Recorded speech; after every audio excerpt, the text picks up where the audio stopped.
అనకాపల్లి ఈ పేరు వింటేనే తీయటి బెల్లం గుర్తొస్తుంది. రుచిలో తనకు తానే సాటి అనే ఈ అనకాపల్లి బెల్లం మన రాష్ట్రంలోని వివిధ జిల్లాలకే కాదు విదేశాలకు కూడా ఎగుమతి అవుతుంది. సంక్రాంతి ఉగాది సీజన్లో బెల్లం చుట్టూ ఈగలు అంటాం కదా, ఆ రేంజ్లో మన అనకాపల్లి బెల్లం కోసం జనాలు క్యూ కడతారు. అయితే ఈ అనకాపల్లి బెల్లం ఇప్పుడు సంక్షోభంలో పడింది. 100 ఏళ్లకు పైగా ఉన్న వైభవం మసకబారబోతుంది. తీపిని పంచలేకపోతున్న అనకాపల్లి బెల్లం మార్కెట్ పై YK TV special story. Let's watch it.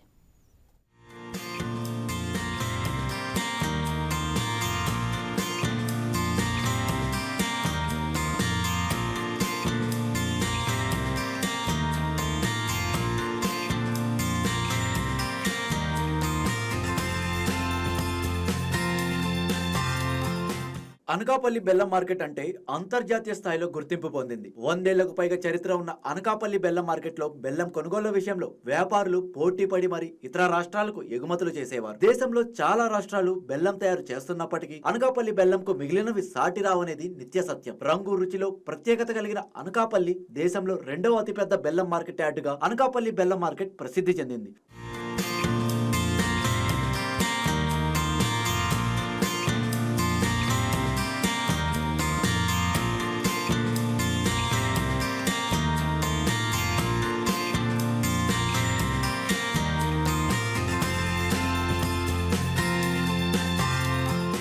అంతర్జాతీయ స్థాయిలో ఖ్యాతి గడించిన అనకాపల్లి బెల్లం మార్కెట్ తన వైభవాన్ని క్రమక్రమంగా కోల్పోతోంది. అనకాపల్లి మార్కెట్ కు వచ్చే బెల్లం గత 5 సంవత్సరాలుగా తగ్గుతూ వస్తోంది. ముగిసిన సీజన్ లో 7.33 లక్షల బెల్లం దిమ్మలు అమ్మకాలు జరిగాయి. 100 ఏళ్లకు పైగా చరిత్ర ఉన్న మార్కెట్ లో ఇంత తక్కువ దిమ్మలు అమ్ముడుపోవడం ఇదే తొలిసారి. గతంలో ఒక నెలలోనే 10 లక్షలకు పైగా దిమ్మల అమ్మకాలు జరిగాయి. అటువంటిది ఏడాది పొడవునా 7.5 లక్షల దిమ్మలు కూడా రాలేదంటే మార్కెట్ పరిస్థితి ఎలా ఉందో అర్థం చేసుకోవచ్చు.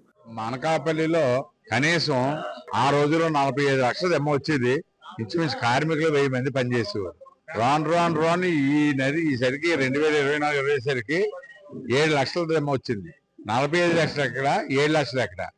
ఇచ్చేదంటే ఆ చెరుకు పంట చేసేవాళ్ళు కూడా తాతయ్య అయిపోయాడు, తండ్రి అయిపోయాడు. మన దగ్గర వచ్చేసరికి ఈ గిట్టుబాటు ధర లేక ఇప్పుడు లేబర్ ఛార్జ్ ఎక్కువైపోతుంది. డైలీ మనిషిని ఎట్లంటే 700 నుంచి 800 అవుతుంది. అది ఫలసాయం వచ్చేసరికి కిట్టడం లేదు. కిట్టడం లేక తీసేస్తున్నారు. ఇతర పంట సబ్సిడీ కూడా గవర్నమెంట్ కనీసం రైతుకి చెరుకు పంట వేస్తే ఎకరానికి చెరుకు పంట ఇస్తామని ఇప్పుడు ఏదో రైతుకు ఏదో వేసేస్తారు.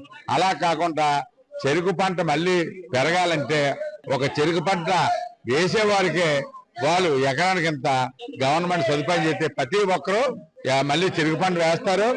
వేసి ఈ మంచి అభివృద్ధి చెంది మళ్ళీ బెల్లం కూడా చెరుకు పంట పెరుగుతుంది. గవర్నమెంట్ మంచి ఆలోచించి చెరుకు పంట వేసిన ఎకరానికి మీరు ఇచ్చేటప్పుడు చెరుకు పంట వేసిన వాళ్ళకే ఖచ్చితంగా ఇస్తే, ఇది ఈఆర్ఓలు అందరూ ఉన్నారు కాబట్టి వాళ్ళు చెక్ చేసి ఏ ఎకరంలో భూమి ఉన్నది చెరుకు పంట ఉన్నోకి ఇస్తే ప్రతి ఒక్కరూ చెరుకు పంట పెంచుతారు. ఆ తర్వాత ఇండియాకి సెకండ్ మార్కెట్ అనకాపల్లి మార్కెట్. కానీ షుగర్ ఫ్యాక్టరీలో మూతపడిపోతున్నాయి. ఏ షుగర్ ఫ్యాక్టరీ గోవాలో కూడా పనిచేయలేదు. అనకాపల్లి పోయింది, ఏడుకోపాకు పోయింది. మీరు దయించి గవర్నమెంట్ వారు ఈ చెరుకు పంట పెరగాలంటే చెరుకు పంట ఎవరైతే వేస్తారో ఎకరానికి 10,000 మేము గవర్నమెంట్ అయితే ప్రతి ఒక్కరూ చెరుకు పంట పెట్టిస్తారని ఆశిస్తూ మాకు మళ్ళీ ఇండియాకి అనకాపల్లి మార్కెట్ మంచి రోజులు వస్తాయని కోరుకుంటూ సెలవు తీసుకుంటాం. బెల్లం తయారీ తగ్గిపోవడానికి అనేక కారణాలు ఉన్నాయి. అనకాపల్లి మార్కెట్ నుంచి రాష్ట్రంలోని పలు ప్రాంతాలకు బెల్లం ఎగుమతి చేస్తారు. ఆయా ప్రాంతాల్లో వ్యాపారుల వద్ద నల్ల బెల్లం ఉందంటూ ఎక్సైజ్ శాఖ అధికారులు కేసులు నమోదు చేస్తుండడం వల్ల వ్యాపారులు బెల్లం కొనుగోలుకు ముందుకు రావడం లేదు. దీనికి తోడు గిట్టుబాటు ధరలు లభించకపోవడం, కూలీల సమస్య ఎక్కువగా ఉండడమే ప్రధాన కారణం. ఏటికేడు సాగు ఖర్చులు కూడా పెరుగుతుంటే గిట్టుబాటు ధరలు మాత్రం తగ్గుతున్నాయి. 2024-25 సీజన్ లో 3,811కు పడిపోయింది.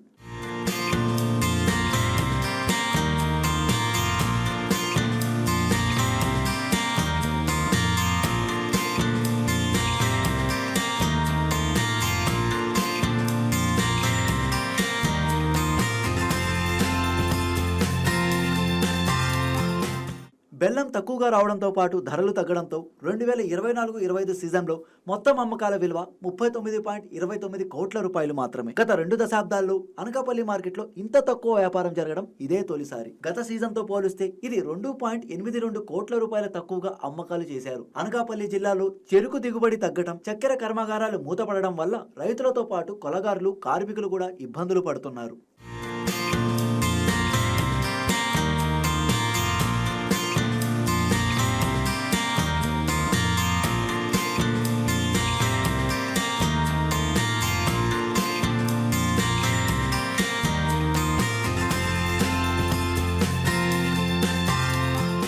చక్కెర కర్మాగారాలు గిట్టుబాటు ధర కల్పించలేని పరిస్థితుల్లో చెరుకు రైతులకు ఆర్గానిక్ బెల్లం తయారీ సంస్థలు అండగా నిలుస్తున్నాయి. బెల్లం తయారీలో సహజంగా సల్ఫర్, పంచదార వినియోగిస్తుంటారు. కానీ సేంద్రియ బెల్లం తయారీలో అవి కలపకుండా వాటి స్థానంలో సుక్రోజ్, విటమిన్ ఏ, విటమిన్ సిలను తగు మోతాదులో కలిపి అత్యున్నత ప్రమాణాలతో తయారు చేయడం ప్రారంభించారు. అనకాపల్లి పరిశోధన కేంద్రాల్లో విలువ ఆధారిత బెల్లం తయారు చేస్తున్నారు. సేంద్రియ బెల్లం తయారీపై దృష్టి సారిస్తే అనకాపల్లి బెల్లం మార్కెట్ కు పూర్వ వైభవం సాధించడం అంత కష్టమేమీ కాదు. Please subscribe to YK TV Network. Please subscribe to YK TV. Please watch YK News. Don't forget to subscribe YK News channel